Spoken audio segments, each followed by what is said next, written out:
Hello guys, आज हम लोग देखने वाले हैं कि D70-200 पर आप किस तरीके से वीडियो को शूट कर सकते हैं यूट्यूब के लिए। चैनल को सब्सक्राइब कर दीजिए, वीडियो को एंड तक देखिएगा क्योंकि ये वीडियो बहुत इन्फॉर्मेटिव होने वाली है। जब हम D70-200 को ऑन करते हैं तो इसमें सबसे अच्छी बात जो है वो ये है कि इन्होंने यहाँ पर video mode, movie shooting menu ये अलग से दिया हुआ है। और ये इस कैमरे की एक बहुत अच्छी बात है कि इसके अंदर जो वीडियो मोड है वो अलग से दिया गया हुआ है। तो सबसे पहले जो है वो यहाँ पर फाइल नेमिंग दिया हुआ है, हम फाइल नेम चेंज कर सकते हैं। इसके अलावा यहाँ पर डेस्टिनेशन का भी आपको जो है वो मेन्यू दिया हुआ है। डेस्टिनेशन से मुराद ये है कि आपके पास दो कार्ड्स हैं, आप ये डिसाइड कर सकते हैं कि आपने कौन से कार्ड में वीडियो को डालना है और कौन से कार्ड में आपने पिक्चर्स को डालना है। इसके बाद आपके पास आ रहा है फ्रेम साइज़। अब फ्रेम साइज़ यहाँ पर जो है वो इस टाइम 1920 एंड 1080 30p के साथ आ रहा है, यानी 30 फ्रेम पर सेकंड के साथ आपके पास आ रहा है। जबकि ऊपर वाले जो दो आपके हैं उनको अभी आप सिलेक्ट नहीं कर सकते। इसकी एक वजह तो बाज़ औक़ात ये होती है कि जो आपका कार्ड होता है वो इस काबिल नहीं होता कि वो इन दोनों मोड्स को चला सके। अच्छा, इसके बाद जो है वो हमारे पास आ रहा है मूवी क्वालिटी। इसको हम हाई क्वालिटी और नॉर्मल क्वालिटी भी रख सकते हैं। इसके बाद हमारे पास माइक्रोफोन सेंसिटिविटी आ रहा है। अब सेंसिटिविटी में देखें कि सेंसिटिविटी जो है इसमें आवाज़ जितनी यहाँ पर आ रही है उसको हम देख सकते हैं।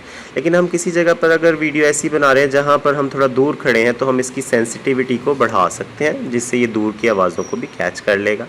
लेकिन अगर मिसाल के तौर पर बहुत ज़्यादा शोर है और आपका कैमरा करीब है तो आप माइक्रोफोन की सेंसिटिविटी को कम भी रख सकते हैं। इसके बाद आ रहा है आपके पास जनाब इमेज एरिया। इमेज एरिया में अगर हम देखें तो इमेज एरिया में हमारे पास दो तरह के यानी इमेज फॉर्मेट दिए हुए हैं। एक है DX जिसके अंदर 24/16 है और दूसरा 1.3 यानी कि इसके अंदर 18/12 का जो है वो आपका इमेज सेंसर यूज़ होगा। इससे मुराद ये है कि जो DX है उसके अंदर पूरा सेंसर यूज़ होगा और जो 1.3 है इसमें थोड़ा कम सेंसर यूज़ होगा। इसका आपको एक फ़ायदा ये भी होगा कि आप जो है वो 1920x1080 के 50 फ्रेम्स और 60 फ्रेम्स पर सेकंड की वीडियोस भी शूट कर सकते हैं, जो कि आम तौर पर अगर आप अपनी वीडियो में कोई स्लो मोशन ऐड करना चाहते हैं तो उसके लिए बहुत अहम है। अगर आपको स्लो मोशन ऐड करना है तो 60p और 50p का जो ये मोड है ये बहुत अच्छा है।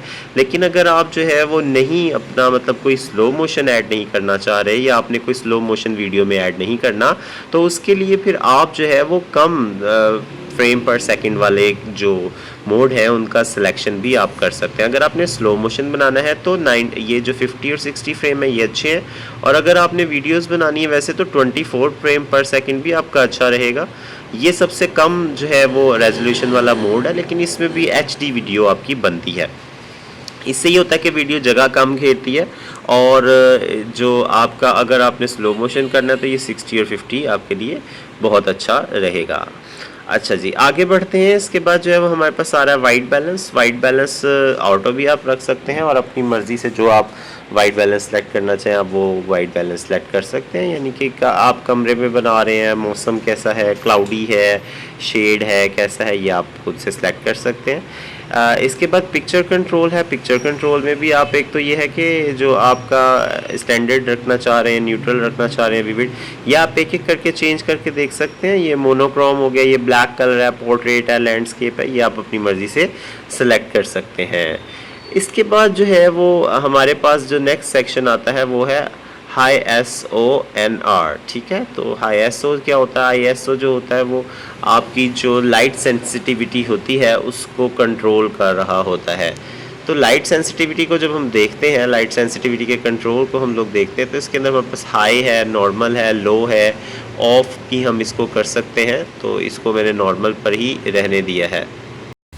ISO सेंसिटिविटी मोड को अगर आप ऑन कर देते हैं तो फिर ये होगा कि ये जो मैक्सिमम आपका ISO है उसको यूज़ कर सकता है, जिससे आपकी जो वीडियो क्वालिटी है वो काफ़ी ग्रेनी हो जाएगी, बहुत ज़्यादा ग्रेन्स आ जाएंगे।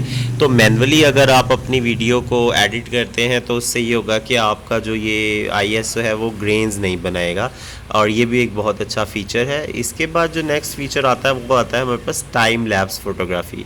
टाइम लैप्स फ़ोटोग्राफ़ी भी एक बहुत ज़बरदस्त फ़ीचर है जो इस कैमरे में दिया गया, लेकिन इसको हम एक अलग वीडियो के लिए रखते हैं क्योंकि ये खुद बजाते खुद एक बहुत बड़ा फ़ीचर है जिसके ऊपर हमें बात करनी है, या जिसके ऊपर हम बात कर सकते हैं। तो ये काफ़ी बड़ी चीज़ है जिसके ऊपर हमने बात करनी है।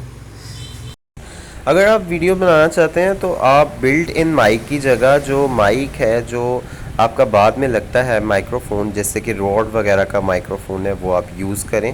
उससे आपकी ऑडियो क्वालिटी बहुत अच्छी होगी। इसके अलावा यहाँ पर आपको हेडफोन के लिए भी जैक दिया गया है, जहाँ से आप हेडफोन लगा के माइक्रोफोन से आप अपनी क्वालिटी सुन सकते हैं हेडफोन से माइक्रोफोन की। और इसके अलावा जब आपने वीडियो बनानी है तो पहले आप इसको जो है वो यहाँ से वीडियो मोड पर कन्वर्ट करेंगे। इस वक्त ये कैमरा मोड पर है, तो इसको आपने वीडियो मोड पर कन्वर्ट करना है। और LV यानी जो लाइव का बटन है, जब आपने इसको क्लिक करना है तो ये आपकी जो वीडियो मोड है वो आपका स्टार्ट हो जाएगा। जब आप लाइव बटन को प्रेस कर देते हैं, लाइव बटन को प्रेस करने के बाद आपकी जो सिर्फ स्क्रीन है LCD जो है वो ऑन हो जाती है, जबकि जो ऊपर आपका जो ये लाइव मोड है जहाँ से आप कैमरे को जो है वो देख सकते हैं या पिक्चर खींचते हुए आप देखते हैं, वो बंद हो जाता है। और ये सारे DSLR में ऐसे ही है। इसके बाद आप ऑटो मोड पर या मैनुअल मोड पर शूटिंग कर सकते हैं, यानी कि अपने IS और अपर्चर को आप सेट कर सकते हैं, ये जो साइड पर 2 गियर्स लगे हुए हैं इनसे। इसके अलावा आप यहाँ से इसको अगर ऑटो पर ले जाते हैं तो ऑटो पर सेटिंग्स आ जाएंगी, जिसके बाद आपको इसकी सेटिंग्स को चेंज करने की ज़रूरत नहीं रहेगी। अगर आप इसको ऑटो मोड पर चलाते हैं तो ऑटो मोड पर जब आप इसको चलाएंगे तो इसका ISO, इसका अपर्चर, इसका जो माइक बैलेंस है वो सब कुछ खुद से सिलेक्ट होगा। लेकिन अगर आप इसको मैनुअल मोड पर ले जाते हैं तो अब आप आज़ाद हैं कि आप अपना माइक्रोफोन की सेटिंग्स, अपना ISO अपर्चर की सेटिंग्स आप खुद से कर सकते हैं। अभी जो अपर्चर की सेटिंग है या जो ISO की सेटिंग है, इसके लिए हम एक नेक्स्ट वीडियो बना देंगे कि मैनुअल मोड पर आप शूटिंग किस तरीके से कर सकते हैं। मैनुअल मोड पर शूटिंग के लिए एक अलग से वीडियो आपके पास जो है वो होगी। मैं इस वक्त ऑटो मोड पर ही आपको वीडियो के बारे में बता रहा हूँ। अगर आपको मेरी ये वीडियो पसंद आई है तो आप मेरे चैनल को सब्सक्राइब कर दीजिए और बेल आइकन दबा दीजिए, और कमेंट सेक्शन में आप मुझसे पूछ सकते हैं।